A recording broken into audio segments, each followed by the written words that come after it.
Hello बच्चों, स्वागत है हमारे इस YouTube channel share knowledge with Sanjeev Kumar में।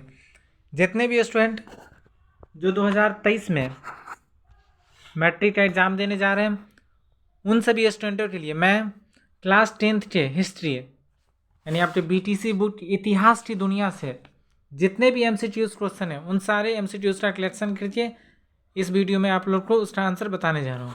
तो चलिए वीडियो को स्टार्ट करते हैं। पहला क्वेश्चन है, इटली एवं जर्मनी वर्तमान में किस महादेश के अंतर्गत आते हैं?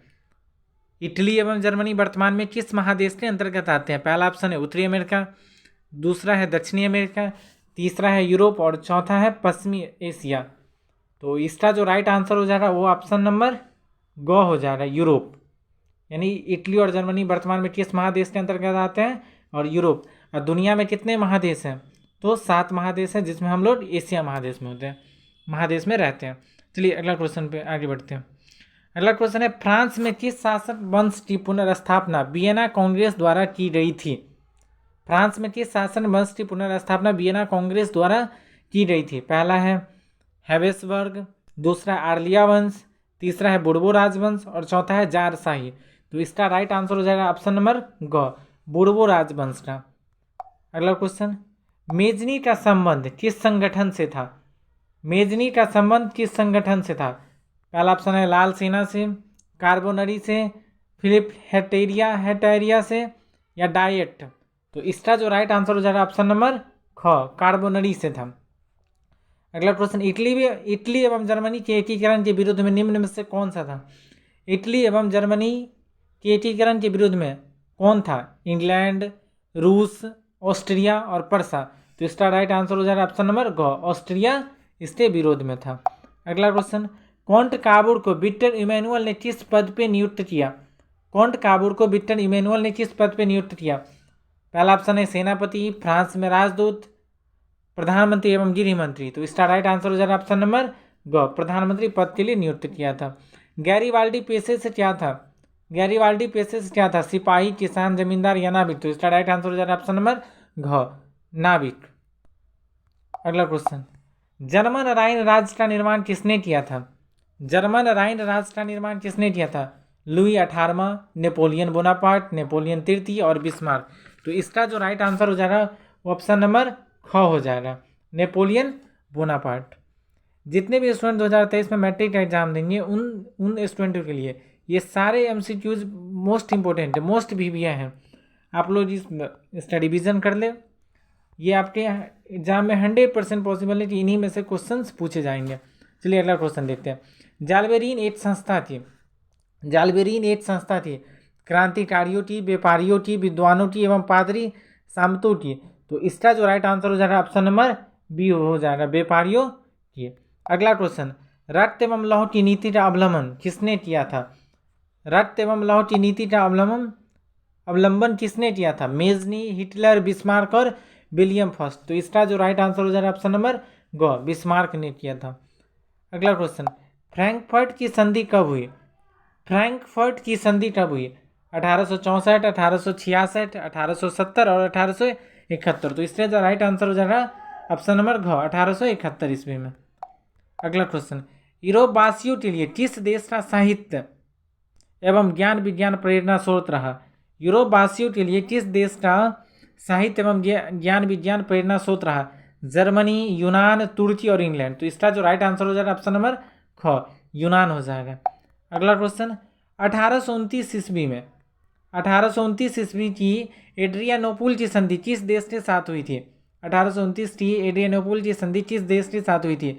तुर्की के साथ, यूनान के साथ, हंगरी के साथ और पोलैंड के साथ। इसका राइट आंसर हो जाएगा ऑप्शन नंबर क, तुर्की के साथ।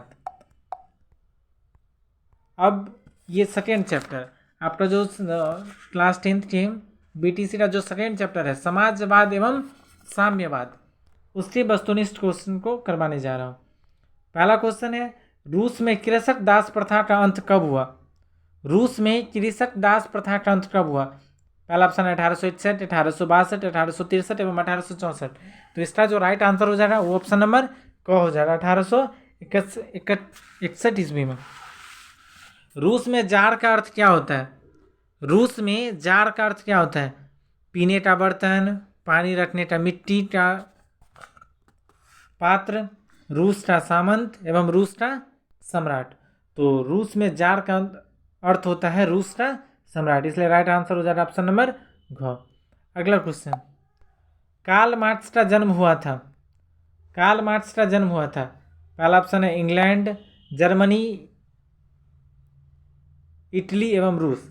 पहला ऑप्शन है इंग्लैंड, जर्मनी, इटली एवं रूस। तो इसका जो राइट आंसर हो जाएगा ऑप्शन नंबर ख हो जाएगा, जर्मनी के राइन प्रांत में। अगला क्वेश्चन, साम्यवादी शासन का पहला प्रयोग कहाँ हुआ था। साम्यवादी शासन का पहला प्रयोग कहाँ हुआ था। ऑप्शन है रूस, जापान, चीन, क्यूबा। तो इसका राइट आंसर हो जाएगा ऑप्शन नंबर क, रूस में। चलिए बढ़ते हैं अगले क्वेश्चन की ओर। यूटोपियन समाजवादी कौन नहीं था। यूटोपियन समाजवादी कौन नहीं था। लुई क्ला, सेठ साइमन, कार्ल मार्क्स एवं रॉबर्ट ओवेन। तो इसका जो राइट आंसर हो जाएगा ऑप्शन नंबर ग, कार्ल मार्क्स। वार एवं पीस की रचना किसने की थी। वार एंड पीस की रचना यानी युद्ध और शांति के लेखक कौन है। कार्ल मार्क्स, टॉल्स्टॉय, दास्तोवस्की और एंजलस। तो इसका जो राइट आंसर हो जाएगा वो ऑप्शन नंबर ख हो जाएगा, लियो टॉल्स्टॉय। अगला क्वेश्चन की ओर बढ़ते हैं। बोल्शेविक क्रांति कब हुई। बोल्शेविक क्रांति कब हुई। फरवरी 1917, नवंबर 1917, अप्रैल 1917 एवं 1905 ईस्वी। तो इसका जो राइट आंसर हो जाएगा वो ऑप्शन नंबर ख हो जाएगा, नवंबर 1917। चलिए बढ़ते अगले क्वेश्चन की। लाल सेना का गठन किसने किया था। लाल सेना का गठन किसने किया। कार्ल मार्क्स, स्टालिन, ट्रस्टी और केरेंस्की। तो इसका जो राइट आंसर हो जाएगा ऑप्शन नंबर ग, ट्रस्टी ने की थी। लेनिन की मृत्यु कब हुई। लेनिन की मृत्यु कब हुई। 1921, 1922, 1923 एंड 1924। तो इसका जो राइट आंसर हो जाएगा ऑप्शन नंबर घ, 1924 ईस्वी में।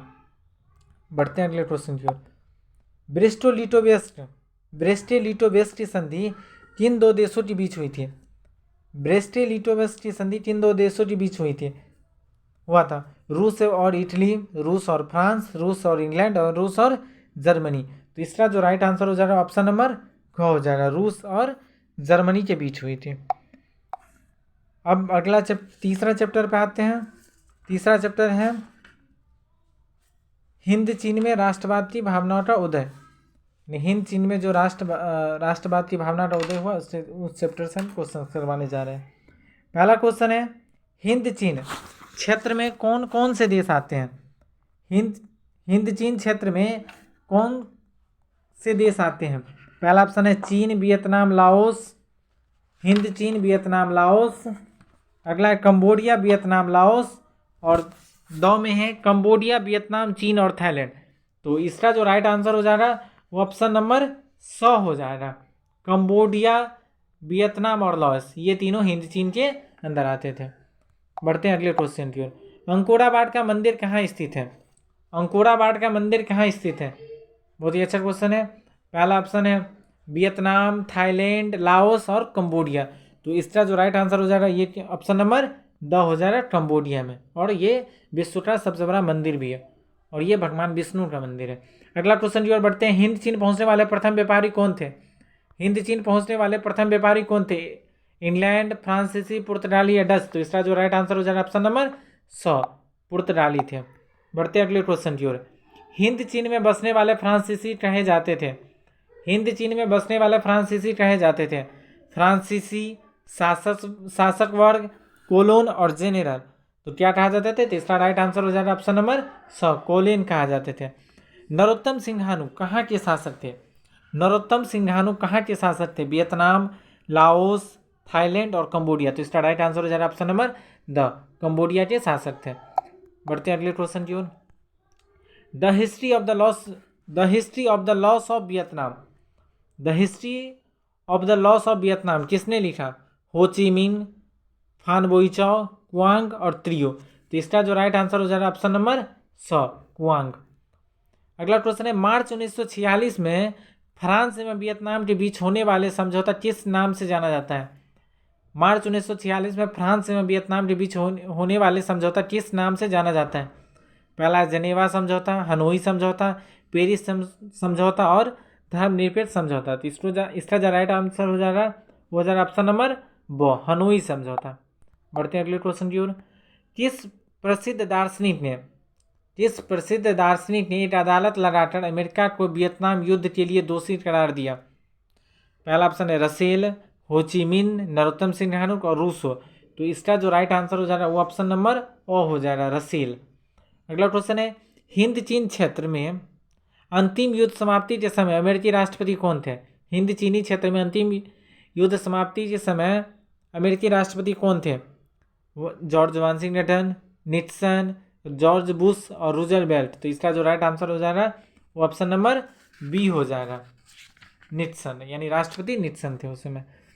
अगला क्वेश्चन है, हुआ आंदोलन किस प्रकृति का था? हुआ आंदोलन किस प्रकृति का था? क्रांतिकारी, धार्मिक, साम्राज्यवादी समर्थक और क्रांतिकारी धार्मिक। तो इसका जो राइट आंसर हो जाएगा ऑप्शन नंबर द हो जाएगा, क्रांतिकारी धार्मिक। जो भी स्टूडेंट हमारे चैनल पे पहली बार विजिट कर रहे हो वो हमारे चैनल को सब्सक्राइब कर ले, क्योंकि ये क्लास आपकी जब तक आप लोग की एग्ज़ाम नहीं हो जाती तब तक ये क्लास चलती रहेगी। तो जितने भी स्टूडेंट हमारे चैनल पर पहली बार आए हैं वो हमारे चैनल को सब्सक्राइब कर ले, साथ ही बेल आइकन को दबा लें कि जब भी इस तरह की वीडियो लाऊं तो सबसे पहले आप लोगों के पास पहुंचते रहे। चलिए बढ़ते हैं अगले क्वेश्चन की ओर। ये चौथा चैप्टर से है भारत में राष्ट्रवाद। स्टार्ट क्वेश्चंस करवाने जा रहे हैं। गदर पार्टी की स्थापना किसने और कब की? गदर पार्टी की स्थापना किसने और कब की? पहला ऑप्शन है गुरुदयाल सिंह 1916 ईस्वी में, ख में चंद्रशेखर आज़ाद 1920 ईस्वी में। अगला ऑप्शन है ग लाला हरदयाल 1913 ईस्वी में। अगला ऑप्शन है सोहन सिंह भाखड़ा 1918 ईस्वी में। तीसरा जो राइट आंसर हो जाएगा ऑप्शन नंबर ग हो जाएगा, लाला हरदयाल 1913 ईस्वी में। जालियांवाला बाग हत्याकांड किस तिथि को हुआ था? जालियांवाला बाग हत्याकांड किस तिथि को हुआ था? 13 अप्रैल 1919, 14 अप्रैल 1919, 15 अप्रैल 1919, 16 अप्रैल 1919। तो इसका जो राइट आंसर हो जाएगा ऑप्शन नंबर क हो जाएगा, 13 अप्रैल 1919। लखनऊ समझौता किस वर्ष हुआ था? लखनऊ समझौता किस वर्ष हुआ था? 1916, 1918, 1920, 1922। तो इसका जो राइट आंसर हो जाएगा ऑप्शन नंबर क 1916 ईस्वी में हुआ था। बढ़ते हैं अगले क्वेश्चन की ओर। असहयोग आंदोलन का प्रस्ताव कांग्रेस के किस अधिवेशन में पारित हुआ? असहयोग आंदोलन का प्रस्ताव कांग्रेस के किस अधिवेशन में पारित हुआ? सितंबर 1920 कलकत्ता अधिवेशन में, अक्टूबर 1920 अहमदाबाद अधिवेशन में, नवंबर 1920 फैजपुर अधिवेशन में, दिसंबर 1920 नागपुर अधिवेशन में। तो इसका जो राइट आंसर हो जाएगा ऑप्शन नंबर क हो जाएगा, सितंबर 1920 कलकत्ता अधिवेशन में। अगला क्वेश्चन है, भारत में खिलाफत आंदोलन कब और किस देश के शासक के समर्थन में शुरू हुआ था? भारत में खिलाफत आंदोलन कब और किस देश के शासक के समर्थन में शुरू हुआ था? पहला ऑप्शन 1920 तुर्की के समर्थन में, 1920 अरब, 1920 फ्रांस, 1920 जर्मनी। तो इसका जो राइट आंसर हो जाएगा ऑप्शन नंबर क 1920 तुर्की के समर्थन से शुरू हुआ था। अगला क्वेश्चन है, सविनय अवज्ञा आंदोलन कब और किस यात्रा से शुरू हुआ? सविनय अवज्ञा आंदोलन कब और किस यात्रा से शुरू हुआ था? पहला ऑप्शन है 1920 भूज, 1930 अहमदाबाद, 1930 दांडी और 1930 एल्बा। तो इसका जो राइट आंसर हो जाएगा ऑप्शन नंबर ग 1930 दांडी यात्रा से। अगला क्वेश्चन है, पूर्ण स्वराज की मांग का प्रस्ताव कांग्रेस के किस वार्षिक अधिवेशन में पारित हुआ? पूर्ण स्वराज की मांग का प्रस्ताव कांग्रेस के किस वार्षिक अधिवेशन में पारित हुआ? 1929 लाहौर अधिवेशन, 1931 कराची अधिवेशन, 1933 कलकत्ता अधिवेशन, 1937 बेलगांव अधिवेशन। तो इसका जो राइट आंसर हो जाएगा ऑप्शन नंबर क हो जाएगा, 1929 लाहौर अधिवेशन में। बढ़ते अगले क्वेश्चन की ओर। राष्ट्रीय स्वयंसेवक संघ की स्थापना कब और किसने की? राष्ट्रीय स्वयंसेवक संघ की स्थापना कब और किसने की? पहला ऑप्शन है 1923 गुरु गोलवलकर ने। अगला है ख के.बी. हेडगेवार ने। अगला ऑप्शन है 1926 चितरंजन दास ने। और लास्ट ऑप्शन है 1928 लालचंद्र ने। तो इसका जो राइट आंसर हो जाएगा वो ऑप्शन नंबर ख हो जाएगा, 1925 ईस्वी में डॉक्टर के.बी. हेडगेवार ने इसकी स्थापना की थी, जिसको हम शॉर्ट में आरएसएस कहते हैं। बढ़ते अगले क्वेश्चन की ओर। वल्लभ भाई पटेल को सरदार की उपाधि, वल्लभ भाई पटेल की सरदार की उपाधि किस किसान आंदोलन के दौरान दी गई थी? पहला ऑप्शन है बारदोली, दूसरा ऑप्शन है अहमदाबाद, तीसरा है खेरा और चौथा है चंपारण। तो इसका जो राइट आंसर हो जाएगा ऑप्शन नंबर क हो जाएगा, बारदोली आंदोलन के दौरान उसे सरदार की उपाधि मिली थी। रंपा विद्रोह कब हुआ? 1916, 1917, 1918, 1919। तो राइट आंसर हो जाएगा 1916। बढ़ते हैं अब अगले क्वेश्चन की ओर। अब अगला चैप्टर आप लोग का 5वां चैप्टर से। जो चैप्टर का नेम है अर्थव्यवस्था और आजीविका। 5वां चैप्टर अर्थव्यवस्था और आजीविका चैप्टर से जो भी एमसीक्यूज है उन सारे एमसीक्यूज को करवाने जा रहा हूँ। पहला क्वेश्चन है स्पिनिंग जेनी का आविष्कार कब हुआ? स्पिनिंग जेनी का आविष्कार कब हुआ? पहला ऑप्शन है 1769, 1770, 1773, 1775। तो इसका जो राइट आंसर हो जाएगा वो ऑप्शन नंबर ख हो जाएगा 1770 ईस्वी में। बढ़ते अगले देखते हैं अगले क्वेश्चन। सेफ्टी लैम्प का आविष्कार किसने किया? सेफ्टी लैम्प का आविष्कार किसने किया? जेम्स हारग्रीव्स ने। अगला ऑप्शन है जॉन के। अगला ऑप्शन है क्रॉम्पटन और अगला ऑप्शन है हम्फ्री डेवी। तो इसका जो राइट आंसर हो जाएगा वो हो जाएगा ऑप्शन नंबर हम्फ्री डेवी। बढ़ते अगले क्वेश्चन की ओर। बम्बई में सर्वप्रथम सूती कपड़ों की मिल की स्थापना कब हुई? बम्बई में सर्वप्रथम सूती कपड़ों मिल की स्थापना कब हुई? 1851, 1885, 1907, 1914। तो इसका जो राइट आंसर हो जाएगा ऑप्शन नंबर क 1851 ईस्वी में। अगला क्वेश्चन 1917 ईस्वी में भारत में पहली जूट मिल किस शहर में स्थापित हुआ? 1917 ईस्वी में भारत में पहले जूट मिल किस शहर में स्थापित हुआ? पहला ऑप्शन है कलकत्ता, दिल्ली, बम्बई और पटना। तो राइट आंसर हो जाएगा ऑप्शन नंबर कलकत्ता में। भारत में कोयला उद्योग का प्रारंभ हुआ? भारत में कोयला उद्योग प्रारंभ हुआ कब हुआ? 1907, 1914, 1916, 1919। तो इसका जो राइट आंसर हो जाएगा ऑप्शन नंबर ख 1914 ईस्वी में। जमशेदजी टाटा ने Tata iron and steel company, Jamshedji Tata ने Tata iron and steel company, जिसको शॉर्ट में कहते हैं टिस्को, का स्थापना कब हुआ? 1854 में, 1907 में, 1915 में और 1923 में। तो राइट आंसर हो जाएगा ऑप्शन नंबर ख 1907 ईस्वी में। अगला क्वेश्चन। भारत में Tata hydro electric power station की स्थापना कब हुई? भारत में टाटा इलेक्ट्रिक पावर स्टेशन की स्थापना कब हुई? 1910, 1951। तो यही दो ऑप्शन दिख रही है। तो इसका जो राइट आंसर हो जाएगा ऑप्शन नंबर क यानी 1910 ईस्वी में। आप लोग ये क्वेश्चन को रिमेंबर कर लीजिए। भारत में Tata hydro electric power station की स्थापना कब हुई थी? तो 1910 ईस्वी में। बढ़ते अगले क्वेश्चन की ओर। अगला क्वेश्चन है इंग्लैंड में सभी स्त्री और पुरुष को बेस्ट मताधिकार कब प्राप्त हुआ? इंग्लैंड में सभी स्त्री एवं पुरुष को बेस्ट मताधिकार कब प्राप्त हुआ? 1831 में, 1838 में, 1881 में, 1918 में एवं 1932 में। तो इसका जो राइट आंसर हो जाएगा ऑप्शन नंबर ग हो जाएगा 1918 ईस्वी। अखिल भारतीय ट्रेड यूनियन कांग्रेस की स्थापना कब हुई? अखिल भारतीय ट्रेड यूनियन कांग्रेस की स्थापना कब हुई? 1848 में, 1881 में, 1885 में, 1920 में। तो इसका जो राइट आंसर हो जाएगा ऑप्शन नंबर ख 1920 ईस्वी में। बढ़ते अगले क्वेश्चन की ओर। भारत में पहला फैक्ट्री एक्ट कब पारित हुआ? भारत में पहला फैक्ट्री एक्ट कब पारित हुआ? 1838, 1858, 1881, 1911। तो राइट आंसर हो जाएगा ऑप्शन नंबर ग 1881 ईस्वी। बढ़ते अगले क्वेश्चन की ओर।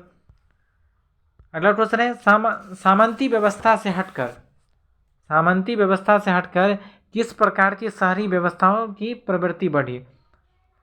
पहला है प्रगतिशील प्रवृत्ति, दूसरा है आक्रामक प्रवृत्ति, तीसरा है रूढ़िवादी प्रवृत्ति और लास्ट ऑप्शन है शोषणकारी प्रवृत्ति। तो राइट आंसर हो जाएगा ऑप्शन नंबर 4 यानी शोषणकारी प्रवृत्ति। शहर को आधुनिक व्यक्ति का किस प्रकार का क्षेत्र माना जाता है? शहर को आधुनिक व्यक्ति का किस प्रकार का क्षेत्र माना जाता है? सीमित क्षेत्र, प्रभाव क्षेत्र, विस्तृत क्षेत्र और अथवा सभी। तो इसका जो राइट आंसर हो जाएगा ऑप्शन नंबर 2 हो जाएगा नहीं प्रभाव क्षेत्र। बढ़ते अगले क्वेश्चन की ओर। अस्थायी कृषि के प्रभाव से कैसा जमाव संभव हुआ? अस्थायी कृषि के प्रभाव से कैसा जमाव संभव हुआ? पहला है संपत्ति, ज्ञान, शांति और बहुमूल्य धातु। तो इसका जो राइट आंसर हो जाएगा ऑप्शन नंबर क हो जाएगा संपत्ति। बढ़ते अगले क्वेश्चन की ओर। एक प्रतियोगी एवं उद्यम प्रवृत्ति से प्रेरित किस प्रकार की अर्थव्यवस्था लागू की गई? एक प्रतियोगी एवं उद्यमी प्रवृत्ति से प्रेरित होकर किस प्रकार की अर्थव्यवस्था लागू की गई? जीवन निर्वाह अर्थव्यवस्था, मुद्रा प्रधान अर्थव्यवस्था, शिथिल अर्थव्यवस्था एवं सभी। तो इसका जो राइट आंसर हो जाएगा ऑप्शन नंबर 2 हो जाएगा मुद्रा प्रधान अर्थव्यवस्था। बढ़ते अगले क्वेश्चन की ओर। आधुनिक काल में औद्योगिकरण ने किस स्वरूप को गहन रूप से प्रभावित किया? आधुनिक काल में औद्योगिकरण ने किस स्वरूप को गहन रूप से प्रभावित किया? ग्रामीणीकरण, शहरीकरण, कस्बों एवं बंदरगाहों। तो राइट आंसर हो जाएगा ऑप्शन नंबर 2 शहरीकरण। बढ़ते अगले क्वेश्चन की ओर। जनसंख्या का घनत्व सबसे अधिक कहाँ होता है? जनसंख्या का घनत्व सबसे अधिक कहाँ होता है? गांव में, कस्बा में, नगर में एवं महानगर में। तो राइट आंसर हो जाएगा ऑप्शन नंबर 4th महानगर में। बढ़ते अगले क्वेश्चन की ओर। 1810 से 1880 तक 1810 से 1880 तक लंदन की आबादी 10 लाख से बढ़कर कहाँ तक पहुंची? 1810 ईस्वी से 1880 तक लंदन की आबादी 10 लाख से बढ़कर कहाँ तक पहुंची? 20 लाख, 30 लाख और ऑप्शन होंगे 40 लाख, 50 लाख। तो राइट आंसर हो जाएंगे ऑप्शन नंबर सी, यानी थर्ड 40 लाख। लंदन में अनिवार्य प्राथमिक शिक्षा कब लागू की गई? लंदन में अनिवार्य प्राथमिक शिक्षा कब लागू की गई? 1850 में, 1855 में, 1860 में, 1870 में। तो राइट आंसर हो जाएगा ऑप्शन नंबर 4 1870 ईस्वी में। कौन से सामाजिक वर्ग बुद्धिजीवी वर्ग के रूप में उभर कर आया? कौन सा सामाजिक वर्ग बुद्धिजीवी वर्ग के रूप में उभर कर आगे आया? पहला ऑप्शन है उद्योगपति वर्ग, पूंजीपति वर्ग, श्रमिक वर्ग और मध्यम वर्ग। तो राइट आंसर हो जाएगा ऑप्शन नंबर 4 मध्यम वर्ग। अगला क्वेश्चन है पूंजीपति वर्ग के द्वारा किस वर्ग का शोषण होता था? पूंजीपति वर्ग के द्वारा किस वर्ग का शोषण होता था? श्रमिक वर्ग, मध्यम वर्ग, कृषक वर्ग, सभी वर्ग। तो राइट आंसर हो जाएंगे ऑप्शन नंबर क श्रमिक वर्ग के शोषण होता था। अब चलिए बढ़ते आते हैं अगले चैप्टर पे। अगला चैप्टर है प्राचीन काल में किस स्थल मार्ग से एशिया और यूरोप का व्यापार होता था? प्राचीन काल में किस स्थल मार्ग से एशिया और यूरोप का व्यापार होता था? सूती मार्ग, रेशम मार्ग, उत्तरायण पथ और दक्षिणी पथ। तो राइट आंसर हो जाएगा ऑप्शन नंबर ख रेशम मार्ग से। पहला विश्व बाजार के रूप में कौन सा शहर उभर कर आया? पहला विश्व बाजार के रूप में कौन सा शहर उभर कर आया? Alexandria, Dilmun, Manchester, Bahrain. तो इसका राइट आंसर कौन सा हो जाएगा? अब आप लोग कमेंट में बताइए इसका आंसर। बढ़ते हैं अगले क्वेश्चन की ओर। आधुनिक युग में अर्थव्यवस्था के क्षेत्र में होने वाली सबसे बड़ी क्रांति कौन सी थी? आधुनिक युग में अर्थव्यवस्था के क्षेत्र में होने वाली सबसे बड़ी क्रांति कौन सी थी? वाणिज्यिक क्रांति, औद्योगिक क्रांति, साम्यवादी क्रांति और भौगोलिक क्रांति। तो राइट आंसर हो जाएगा ऑप्शन नंबर ख औद्योगिक क्रांति। बढ़ते अगले क्वेश्चन की ओर। गिरमिटिया मजदूर बिहार के किस क्षेत्र से भेजे जाते थे? गिरमिटिया मजदूर बिहार के किस क्षेत्र से भेजे जाते थे? पूर्वी क्षेत्र, पश्चिमी क्षेत्र, उत्तरी क्षेत्र, दक्षिणी क्षेत्र। तो इसका जो राइट आंसर हो जाएगा ऑप्शन नंबर हाँ पश्चिमी क्षेत्र से भेजे जाते थे। विश्व बाजार का विस्तार आधुनिक काल में किस समय से आरंभ हुआ? विश्व बाजार का विस्तार आधुनिक काल में किस समय से आरंभ हुआ? 15वीं शताब्दी, 18वीं शताब्दी, 19वीं शताब्दी और 20वीं शताब्दी। तो राइट आंसर हो जाएगा ऑप्शन नंबर ग 19वीं शताब्दी। विश्वव्यापी आर्थिक संकट किस वर्ष आरंभ हुआ था? विश्वव्यापी आर्थिक संकट किस वर्ष आरंभ हुआ था? 1914, 1922, 1929, 1927। तो राइट आंसर हो जाएगा ऑप्शन नंबर ग 1929। बढ़ते अगले क्वेश्चन की ओर। आर्थिक संकट मंदी के कारण यूरोप में कौन सी शासन प्रणाली का उदय हुआ? आर्थिक मंदी के कारण यूरोप में कौन सी शासन प्रणाली का उदय हुआ? साम्यवादी शासन प्रणाली, लोकतांत्रिक शासन प्रणाली, फासीवाद, नाजीवादी शासन प्रणाली, पूंजीवादी शासन प्रणाली।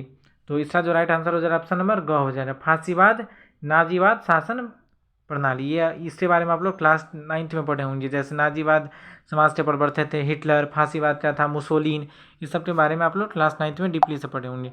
बढ़ते अगले क्वेश्चन की ओर। ब्रेटन वुड्स सम्मेलन किस वर्ष हुआ? ब्रेटन वुड्स सम्मेलन किस वर्ष हुआ? 1947, 1948, 1944, 1952।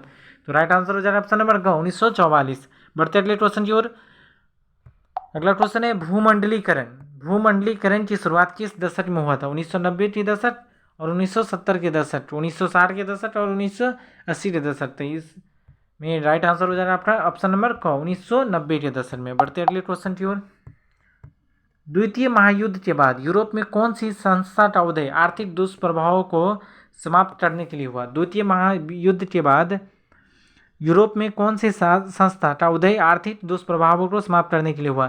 सार्क, नोटो, ओपेक और यूरोपीय संघ। तो राइट आंसर हो जाएगा ऑप्शन नंबर घ यूरोपीय संघ का। तो आप द्वितीय विश्व युद्ध या द्वितीय विश्व युद्ध कब हुआ, ये इसका आंसर आप लोग कमेंट बॉक्स में बताएं। बढ़ते हैं अगले क्वेश्चन की ओर। अगला क्वेश्चन है महात्मा गांधी ने किस पत्र का संपादन किया था? महात्मा गांधी ने किस पत्र का संपादन किया था? पहला ऑप्शन है कॉमनवेल्थ, दूसरा है यंग इंडिया, तीसरा है बंगाली और लास्ट ऑप्शन है बिहारी। तो इसका जो राइट आंसर हो जाएगा ऑप्शन नंबर ख। यंग इंडिया पत्रिका का संपादन किसने किया था? महात्मा गांधी ने। किस पत्र ने रातों रात वर्नाकुलर प्रेस एक्ट से बचने के लिए अपनी भाषा बदल दी? किस पत्र ने रातों रात वर्नाकुलर प्रेस एक्ट से बचने के लिए अपनी भाषा बदल दी? पहला हरिजन, भारत मित्र, अमृत बाजार पत्रिका और हिंदुस्तान रिव्यू। तो इसका जो राइट आंसर हो जाएगा ऑप्शन नंबर ग हो जाएगा, अमृत बाजार पत्रिका। बढ़ते अगले क्वेश्चन की ओर। 13वीं शताब्दी में किस ब्लॉक प्रिंटिंग के नमूने यूरोप में पहुंचाए? 13वीं शताब्दी में किस ब्लॉक प्रिंटिंग के नमूने यूरोप में पहुंचाए गए? पहला ऑप्शन है मार्को पोलो, दूसरा है निकितीन, तीसरा है इतिसंग और चौथा है मेगास्थनीज। तो पहला इसका जो राइट आंसर हो जाएगा ऑप्शन नंबर क हो जाएगा मार्को पोलो, जिन्होंने चीन का भी खोज किया था। गुटेनबर्ग का जन्म किस देश में हुआ था? गुटेनबर्ग का जन्म किस देश में हुआ था? America, Germany, Japan, England. तो राइट आंसर हो जाएगा ऑप्शन नंबर ख जर्मनी। गुटेनबर्ग ने सर्वप्रथम किस पुस्तक की छपाई की थी? गुटेनबर्ग ने सर्वप्रथम किस पुस्तक की छपाई की थी? कुरान, गीता, हदीस, बाइबिल। तो राइट आंसर हो जाएगा ऑप्शन नंबर घ, बाइबिल की पुस्तक की सबसे पहले उन्होंने प्रकाशन या छपाई की थी। इंग्लैंड में मुद्रण कला को पहुंचाने वाला कौन था? इंग्लैंड में मुद्रण कला को पहुंचाने वाला कौन था? Hamilton, Caxton, Edison, Smith. तो राइट आंसर हो जाएगा ऑप्शन नंबर ख, कैक्सटन ने। किसने कहा मुद्रण ईश्वर की दी हुई महानतम देन एवं सबसे बड़ा तोहफा है? किसने कहा मुद्रण ईश्वर की दी गई महानतम देन एवं सबसे बड़ा तोहफा है? तो महात्मा गांधी, मार्टिन लूथर, अगला ऑप्शन है आपका मोहम्मद पैगंबर और ईसा मसीह। तो इसका जो राइट आंसर हो जाएगा ऑप्शन नंबर ख हो जाएगा, मार्टिन लूथर। बढ़ते अगले क्वेश्चन की ओर। अगला क्वेश्चन है रूस कहाँ का दार्शनिक था? रूस कहाँ का दार्शनिक था? फ्रांस का, रूस का, अमेरिका का, इंग्लैंड का। तो इसका जो राइट आंसर हो जाएगा ऑप्शन नंबर क, फ्रांस का। विश्व में सर्वप्रथम मुद्रण की शुरुआत कहाँ हुई? विश्व में सर्वप्रथम मुद्रण की शुरुआत कहाँ हुई? भारत, जापान, चीन, अमेरिका। तो इसका जो राइट आंसर हो जाएगा ऑप्शन नंबर ग हो जाएगा, चीन में। बढ़ते अगले क्वेश्चन की ओर एवं लास्ट क्वेश्चन। किस देश की सिविल सेवा परीक्षा ने मुद्रित पुस्तक को सामग्रियों की मांग बढ़ाई? किस देश ने सिविल सेवा परीक्षा ने मुद्रित पुस्तक एवं सामग्रियों की मांग बढ़ाई? मिस्र, भारत, चीन और जापान। तो इसका जो राइट आंसर हो जाएगा ऑप्शन नंबर ग, चीन। तो कैसी लगी वीडियो? अगर अच्छी लगी हो तो हमारे चैनल को सब्सक्राइब कर लें और साथ ही बेल आइकन को दबा लें, क्योंकि मैं जब भी इस तरह की वीडियो लाऊं सबसे पहले आप लोग के पास पहुंचते रहे। और ये क्लास आपको 2023 जब तक आपका एग्ज़ाम चलते, जब तक आप लोग का एग्ज़ाम ना हो जाए तब तक ये हम आपके पास इस तरह की क्लासेस चलवाते रहेंगे। तो thanks for watching, thank you so much.